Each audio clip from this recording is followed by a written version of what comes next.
Bienvenue à tous et merci d'être avec nous sur Télé 50.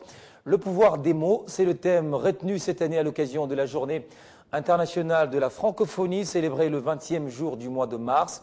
Plusieurs activités sont prévues à travers le monde pour cette journée qui unit 220 millions de locuteurs à travers la planète. C'est aussi une occasion pour les francophones du monde entier d'affirmer leur solidarité.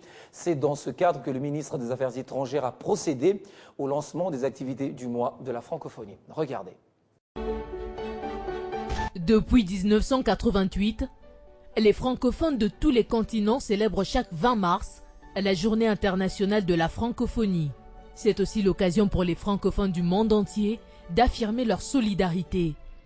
C'est dans ce cadre que le ministre des Affaires étrangères a procédé au lancement des activités du mois de la francophonie.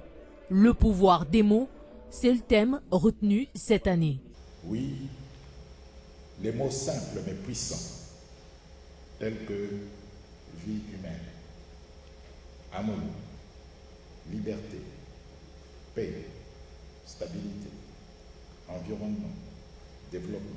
Les mots sans lesquels il n'y a pas de langue et partant, pas de langue française. C'est une tradition depuis plusieurs années pour célébrer non seulement une langue et la culture, mais aussi trouver des solutions aux crises et fléaux. En commençant par la francophonie qui était une idée tout simplement au départ, mais qui s'est transformée en une structure, qui est devenue aujourd'hui une institution. Lorsqu'elle siège, c'est pour donner des solutions aux questions qui se posent dans la société. Plusieurs activités sont prévues à travers le monde pour cette journée qui unit près de 220 millions de locuteurs à travers le monde. Beaucoup d'activités parce qu'on est ensemble. Voilà, on est ensemble. Comme le disait si bien Mudimbe, on n'impose pas une culture à un peuple, on ne lui fabrique pas son histoire. La francophonie, c'est formidable parce que c'est un partage de valeurs et c'est pas une défense frileuse du français, c'est une défense très forte de chacun dans sa culture et le respect mutuel. Dans un message distribué dans la salle, Michael Jean, secrétaire général de la francophonie, appelle les francophones du monde à faire du français une langue de résistance à qui l'on devrait donner tout son sens, celui d'unir les peuples. Nouvelle notion en titre, le bureau du procureur général de la République et ses services ont initié une grande opération de démantèlement d'un réseau mafieux identifié et mis à nu par une enquête approfondie. La traque contre tous les détourneurs des deniers publics a déjà commencé. On signale déjà des arrestations dans certaines divisions provinciales dans les secteurs du budget. Des poursuites judiciaires, telles qu'annoncées par le gouvernement via le ministre du Budget, contre les mafieux ont déjà démarré. Le cas le plus récent est du chef de division du budget du Kasaï central, qui a été arrêté pour détournement depuis le 2 août 2014 jusqu'au mois de novembre 2015, des primes des agents qui relevaient de son autorité, d'un montant mensuel estimé à 2 millions de francs congolais par agent. Kinshasa et l'ex-Équateur sont également dans la même situation. Le gouvernement est déterminé à aller jusqu'au bout de sa lutte contre le détournement des salaires et autres primes des agents et fonctionnaires de l'État. Ce qui explique la présentation par le ministre du Budget des résultats de mission de contrôle de la paie des agents et fonctionnaires de l'État. Ce qui explique la présentation par le ministre du Budget des résultats de mission de contrôle de la paie des agents et fonctionnaires de l'État en province, se présentant comme suit. 13,6 milliards de francs congolais ont été récupérés. Au Congo central, 510 agents fictifs sur 547 mécanisés à Kinshasa. 1336 doublons et 1202 fictifs ont été détectés et aux écoles du Kasaï occidental, 25 000 francs congolais payés au lieu de 45 000. Le ministre d'État en charge du budget avait insisté sur le but et les objectifs de l'opération de contrôle qui a révélé diverses irrégularités qui continuent à miner le processus de paie des agents et fonctionnaires de l'État et qui méritent d'être réprimées. Cette action de rationalisation de dépenses qui devra se poursuivre permettra de mettre hors d'état de nuire tous les mafieux de la République, mais également, tel que souhaité par les syndicalistes, de dégager les ressources supplémentaires afin d'améliorer la situation des agents et fonctionnaires de l'État et, surtout, comme décidé par le chef de l'État, de régler la situation des agents et fonctionnaires de l'État communément appelés NP qui sont, jusqu'ici, non payés. La force navale congolaise est dotée d'un patrouilleur côtier rénové et sur instruction du chef de l'État que cela a été fait. La cérémonie de son baptême et de son commissionnement a été présidée par le ministre de la Défense nationale, ancien combattant et réinsertion. C'est au groupement naval de Boma dans la province du Congo central. Le premier à prendre la parole à cette occasion, le chef d'état-major de la force navale, le vice-amiral Mwayama, qui a salué cette nouvelle acquisition dans son unité fluviale.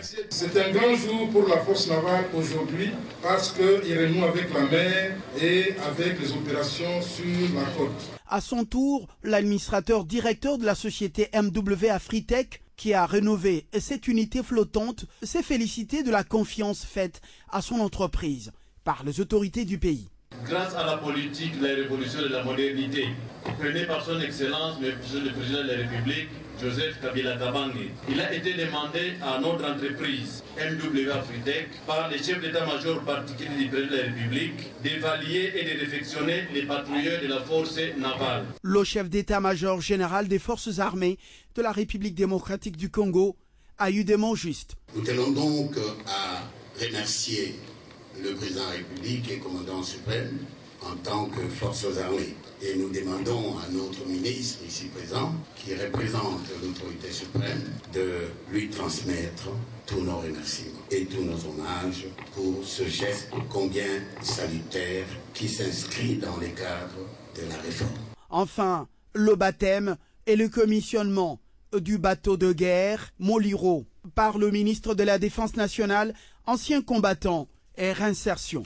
Au nom du président de la République, commandant suprême des forces armées, je te baptise du nom de Moliro avec l'indicatif d'appel de P141. Je te déclare apte à dater de ce jour à accomplir toutes les missions qui te seront assignées. Cette cérémonie a été suivie d'une randonnée sur le fleuve Congo, partie des Boma jusqu'à Matadi, le chef-lieu de la province.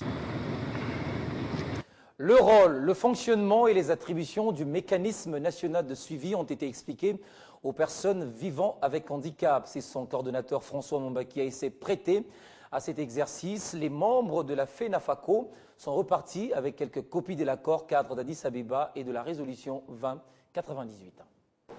Les membres du bureau de la coordination nationale de la Fédération nationale des associations des personnes vivant avec handicap sont venus s'approprier et s'imprégner des grandes orientations de l'accord cadre et de la résolution 2098.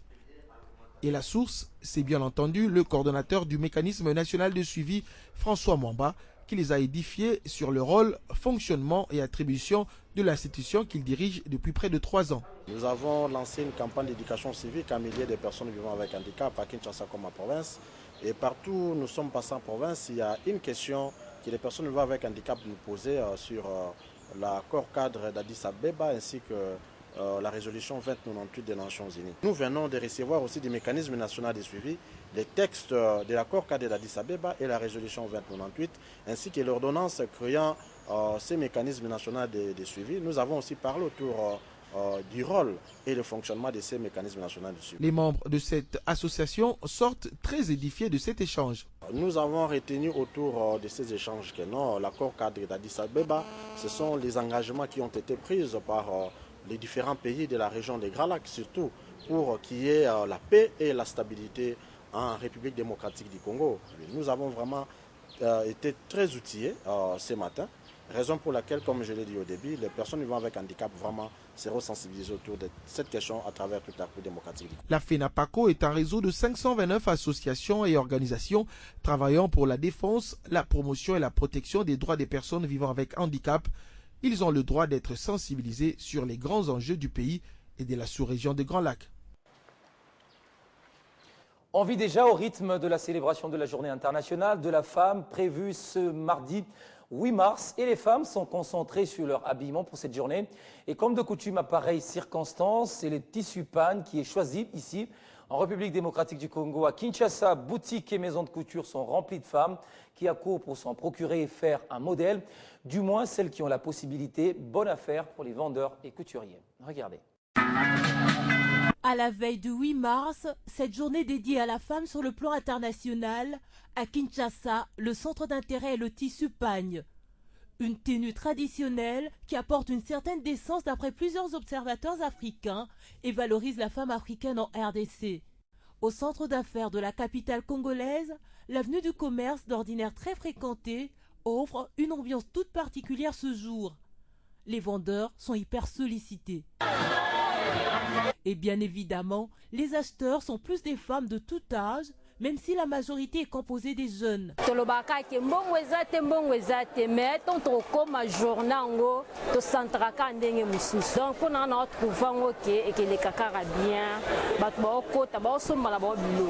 Et plus heureux sont ces vendeurs le 8 mars et ont pris la dimension consommation avec des retombées positives dans les affaires.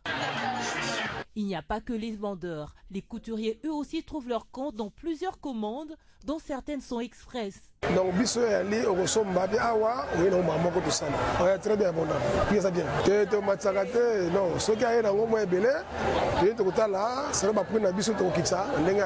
engouement sur l'avenue du commerce, mais timidité au pavillon 2 de ce marché central de Kinshasa. Les vendeurs sont inquiets.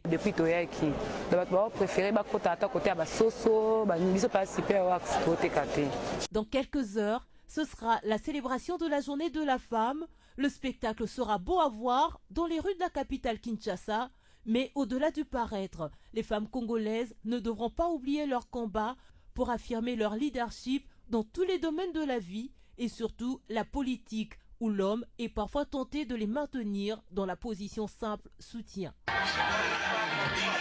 Et un peu partout, ça bouge, ça mobilise également. C'est le cas de la province du Congo central, où les femmes leaders de la ville de Boma se sont réunies autour de la députée nationale Yvette Mbadou.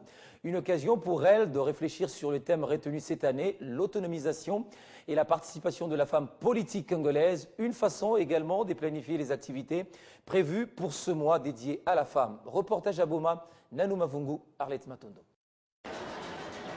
Un grand rassemblement à dominance féminine dans la ville de Boma, ça n'arrive pas tous les jours. Elles étaient près d'une centaine, ces femmes réunies dans ce qu'elles dénomment les femmes leaders de Boma, une structure qui comprend la grande majorité des couches sociales. 8 mars, journée internationale de la femme oblige, elle prépare jusque dans les détails près une journée dédicacée mondialement à la femme. Au programme de ce jour, séance d'évaluation du thème national retenu pour la circonstance, autonomisation et participation politique de la femme congolaise.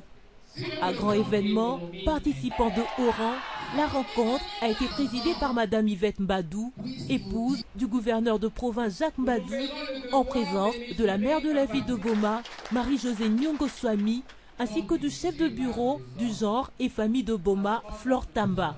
Aux femmes de Boma, il a été clairement exposé l'évolution ainsi que les projections à faire après la série de sensibilisation déjà menée sur terrain. Nous nous sommes dit, par rapport aux élèves et aux étudiants, nous avons des intelligences. Et cela prouve que dans les années à venir, cette femme va atteindre ce que nous sommes en train d'atteindre, que je ne peux pas dire ici. À toutes ces femmes actives de Boma, l'épouse du gouverneur a rappelé les 4 secteurs clés dans lesquels devront s'orienter leurs actions, notamment l'éducation, l'économie, la politique et le secteur informel. À Boma, le 8 mars s'annonce déjà dans les bons signes.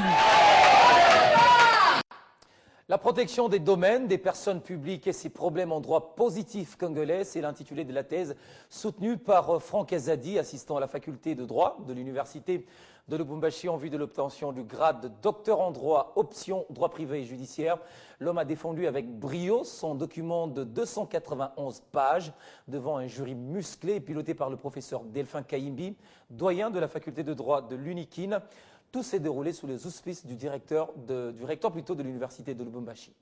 C'est l'amphithéâtre Chintambwa Kazadi Chamboui de la faculté de droit de l'université de Lubumbashi qui a servi de cadre à la séance de soutenance de cette thèse de doctorat. Le récipiendaire se nomme Mukadi Chakatumba Frank. Le premier à prendre la parole était le professeur Delphin Kaimbi, doyen de la faculté de droit de l'université de Lubumbashi, qui a procédé à la présentation du récipiendaire. Après toutes les formalités y afférentes, le recteur de l'université de Lubumbashi, le professeur Gilbert Kishiba, président de la séance,